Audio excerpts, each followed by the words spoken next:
How did some Guam Department of Education employees receive excessive overtime payments they allegedly weren't supposed to? A report coming out of the Office of Public Accountability today revealing that a majority of the 59 GDOE employees paid overtime in FY 2022, totaling $640,055, were not eligible to receive the compensation. The OPA audit finding that the OT payments were primarily made out to workers under the Guam DOE's Federal Programs Division, with the FPD administrator collecting the highest amount of overtime paid out. The administrator of this program, the federal programs, and some other employees had been accumulating overtime payments since April of 2020.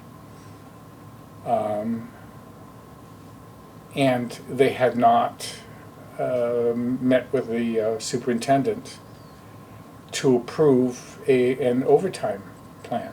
BJ Cruz, the island's public auditor, telling us the Federal Programs Division bypassed proper protocol to get OT approval, waiting 11 months before submitting overtime plans to the GDOE superintendent at the time, John Fernandez. And to compound the problem, the superintendent took another 5 months to approve the plan. And as soon as he approved the plan,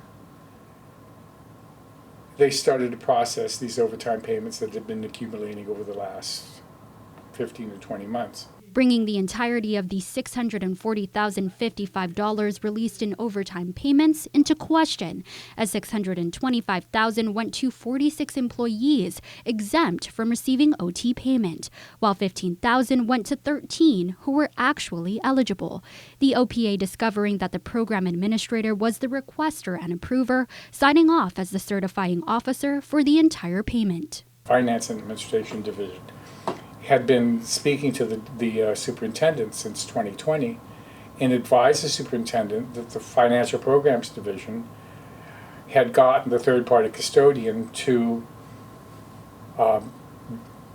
ignore the certifying officer law. Further, the OT payments were intended to be reimbursed by federal COVID-19 funds, but the OPA report says because of the discrepancies, federal funds from USDOE were not requested, resulting in a shortfall of $640,055 in GDOE's local budget. The report has been turned over to the Guam Attorney General, the OPA recommending GDOE remove the administrator of FPD, who, according to GDOE's website, is Ike Santos.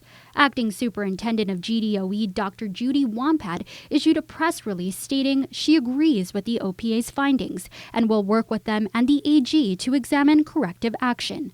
Meantime, Education Oversight Chair Senator Chris Barnett stated in part, "It is disturbing to know, according to the audit, employees reached out to GDOE leadership to inform them about some issues contained in the investigative audit.